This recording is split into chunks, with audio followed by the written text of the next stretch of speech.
¿Y si cada electrón del universo, en cada estrella, en cada ser vivo, en nosotros, fuera en realidad el mismo y único electrón? Uf, una pregunta que parece sacada de la ciencia ficción más audaz, la verdad. Totalmente. Pero es que nació en una conversación real entre dos de las mentes más extraordinarias de la física del siglo XX. Ahí está la clave. Precisamente. Hoy nos sumergimos en una de las ideas más extrañas, más elegantes y, por qué no decirlo, vertiginosas de la física, la teoría del universo de un solo electrón. Y nos vamos a guiar por un artículo fantástico de la publicación Cult, que narra toda esta historia. Me parece un punto de partida perfecto. La idea es desgranar de dónde surge esto, quiénes son los protagonistas y, sobre todo, qué nos dice sobre cómo avanza la ciencia. Vale, vamos a desgranar esto. Y creo que hay que decirlo desde el principio, ¿eh? Esto no es una teoría aceptada ni nada parecido. No, para nada. Pero su valor es otro. Es un ejemplo perfecto de cómo el pensamiento radical, las preguntas atrevidas, lo que uno de ellos llamaba ejercicios de gimnasia mental, pueden empujar las fronteras del conocimiento. Claro. La historia es fascinante, porque no va de datos, va de la química intelectual entre un profesor que adoraba provocar y un alumno que no le tenía miedo a nada. Hablemos de ellos, porque es que sus personalidades son la clave de todo. Por un lado, el profesor John Archibald Wheeler, Una leyenda en Princeton. una leyenda total, no era un físico cualquiera. Wheeler fue una figura central que, nos dio un lenguaje para hablar del cosmos. Ayudó a popularizar términos como agujero negro. O espuma cuántica. Exacto.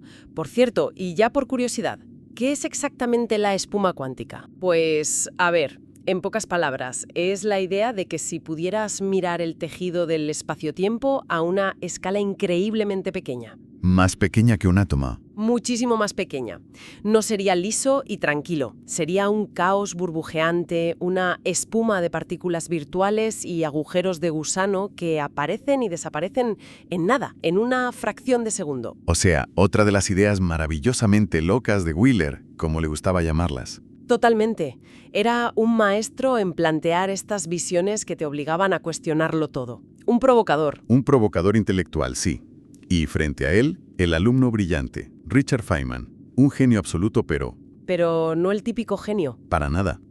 Tenía un humor muy particular, era un bromista, famoso por reventar las cajas fuertes de sus colegas en los Álamos por pura diversión. Ya. Y tenía una habilidad casi sobrenatural para explicar lo más abstracto con una claridad que asusta. Su trabajo en electrodinámica cuántica le daría el Nobel en el 65. Y esta historia ocurre justo al principio de todo eso. Lo fascinante aquí es que esta idea no podría haber nacido de otras dos personas. La dinámica entre ellos fue el catalizador. Claro. Wheeler no enseñaba ecuaciones y ya está. Sus clases eran retos. Lanzaba preguntas imposibles solo para ver quién se atrevía a pensar diferente, ¿sabes? Y Feynman se atrevió. Desde luego. La idea no surgió en un laboratorio, surgió en esa colisión. El mentor que te empuja a los límites de lo imaginable y el estudiante con la audacia de seguirle el juego y superarle. ¿Y el momento clave? ¿El origen de todo? Lo cuenta el artículo y es una anécdota maravillosa. Una llamada de teléfono. Tan simple como eso. Feynman, el estudiante, llama a Wheeler, su profesor, y le plantea una pregunta que, parece muy simple, casi infantil, pero esconde una profundidad abismal. ¿Cuál era? Le dice: profesor, ¿por qué todos los electrones tienen exactamente la misma masa y la misma carga? Puf, detengámonos ahí. Es que esa pregunta es el corazón del asunto. Totalmente. En física, la uniformidad absoluta es un misterio que exige una explicación. Se calcula que hay unos 10 elevado a 80 electrones en el universo. Un número que no podemos ni concebir. Es una locura. Y que todos y cada uno de ellos, desde los de la estrella más lejana hasta los de nuestro cerebro, sean clones perfectos, eso no puede ser casualidad. Tiene que haber una razón. ¿Cuál es la explicación, digamos, oficial? A ver, la respuesta estándar de la física cuántica moderna es muy potente. Nos dice que los electrones no son bolitas. ¿Vale? Son excitaciones, son como vibraciones de un campo que lo impregna todo. El campo de electrones. Como un estanque. Exacto. Imagina un estanque inmenso que ocupa todo el universo. Cada electrón es solo una pequeña onda en ese estanque. Y como todas las ondas son del mismo agua, pues todas comparten las mismas propiedades. Entendido.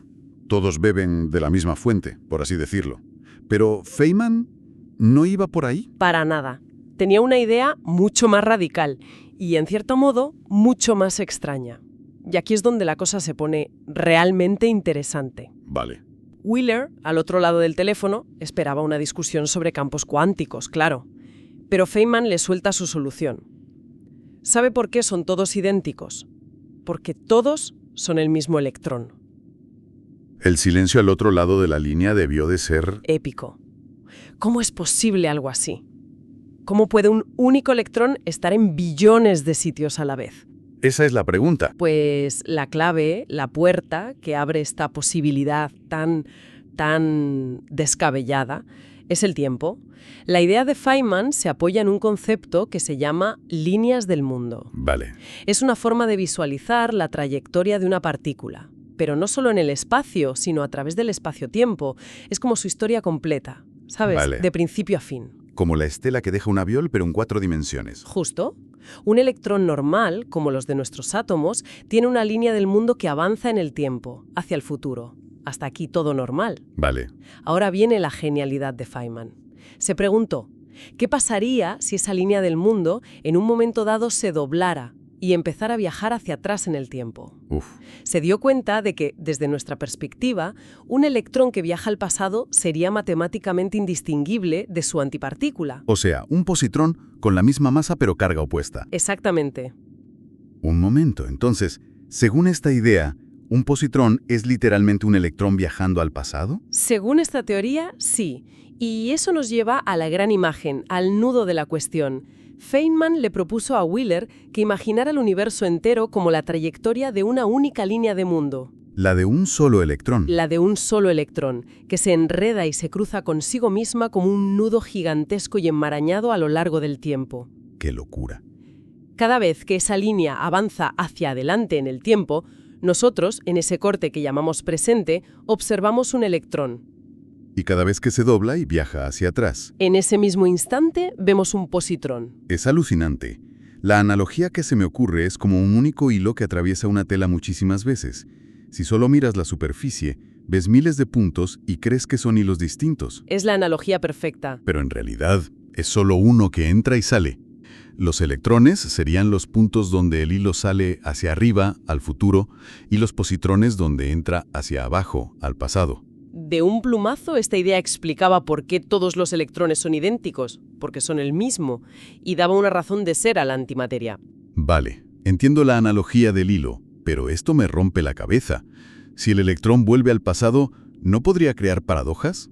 En plan, viajo al pasado y evito que mis padres se conozcan. Es una pregunta excelente, y es la objeción más intuitiva. La respuesta desde la física es que estas líneas del mundo no son una partícula que decide viajar en el tiempo, son trayectorias fijas, completas. O sea que el pasado, presente y futuro ya coexisten. Exacto. No hay posibilidad de cambiar el pasado porque ya es. Sin embargo, la teoría sí tenía un problema mucho más terrenal y evidente. ¿Te refieres a que casi no vemos antimateria? Justo. Nuestro universo está hecho casi exclusivamente de materia. Si la teoría fuera correcta, por cada electrón avanzando debería haber un positrón retrocediendo. Deberíamos ver una cantidad casi idéntica de materia y antimateria. ¿Y no la vemos? No. Ese es el gran agujero de la teoría. El propio Feynman lo reconoció al instante. Cuentan que cuando Wheeler le planteó esto, Feynman dijo algo como: «Bueno, profesor, quizás los positrones que faltan están escondidos en los protones». Una respuesta improvisada, vamos. Totalmente. Demuestra que esto era más una especulación audaz que una teoría formal. Lo que nos lleva a la siguiente pregunta. Si tenía este fallo garrafal desde el minuto 1, ¿por qué seguimos hablando de ella? ¿Fue solo un juego intelectual? En gran medida, sí. Para Wheeler era eso, un brillante ejercicio de gimnasia mental. Era su filosofía pedagógica hecha realidad. Pero hay algo más. Sí, aquí viene el giro importante, el verdadero legado. Aunque el concepto de un único electrón se descartó, la intuición central de Feynman, La de que una antipartícula es una partícula yendo hacia atrás en el tiempo. esa misma, sobrevivió. Y no solo sobrevivió, se convirtió en una piedra angular de todo su trabajo posterior. ¿Cómo exactamente?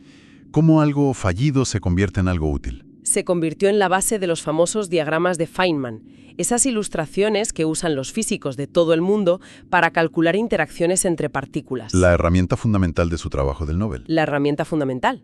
En esos diagramas, una flecha que representa un electrón y apunta hacia adelante en el tiempo es un electrón, pero una flecha que apunta hacia atrás en el tiempo es la representación estándar de un positrón. Vaya. Así que esa locura de una llamada telefónica se transformó en una herramienta de cálculo increíblemente poderosa y práctica. O sea que la idea fallida contenía la semilla de su trabajo ganador del Nobel. La locura se convirtió en una herramienta fundamental para la física. Eso lo cambia todo. Exactamente. No fue solo una anécdota curiosa. Fue un paso intermedio crucial. Si conectamos esto con el panorama general, vemos que la ciencia no es un camino recto de hipótesis correctas. A menudo, el progreso viene de ideas incorrectas pero fértiles. Ideas que abren nuevos caminos. Justo. Ideas que, aunque no describan la realidad, nos dan un nuevo lenguaje, una nueva perspectiva. La teoría del único electrón es quizá el fracaso más brillante de la historia de la física. Es increíble pensar en ello. Este hipotético electrón único habría estado en la formación de la Tierra, en la pluma de Shakespeare y ahora mismo en el microchip que graba esto. Es, sin duda, la biografía más completa del universo, de hecho. Es un pensamiento vertiginoso que, aunque no sea cierto, te obliga a mirar el mundo de otra forma. Entonces, si resumimos, la teoría propone que todos los electrones son el mismo, viajando adelante y atrás en el tiempo. Eso es. Segundo, que un positrón es un electrón viajando al pasado. Exacto. Y tercero, y lo más importante, que aunque la teoría no se sostiene, su idea central se recicló para convertirse en una herramienta esencial de la física cuántica. Has dado en el clavo. Demuestra que incluso las ideas equivocadas pueden ser increíblemente fructíferas. Su elegancia es innegable, la verdad. La capacidad de explicar algo tan fundamental con una idea tan simple y radical la convierte en una historia memorable.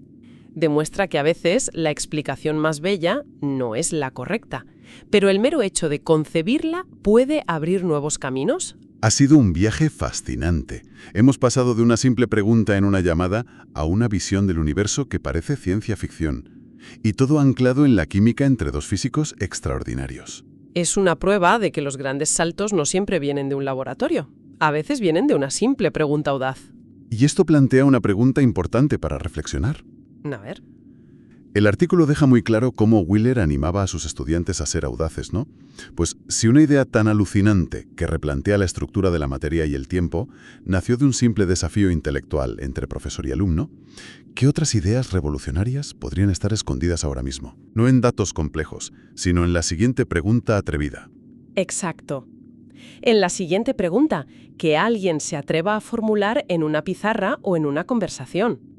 La invitación que nos deja esta historia no es a creer en la teoría, sino a valorar el inmenso poder de la imaginación y la audacia intelectual en la búsqueda del conocimiento, incluso la de fracasar brillantemente.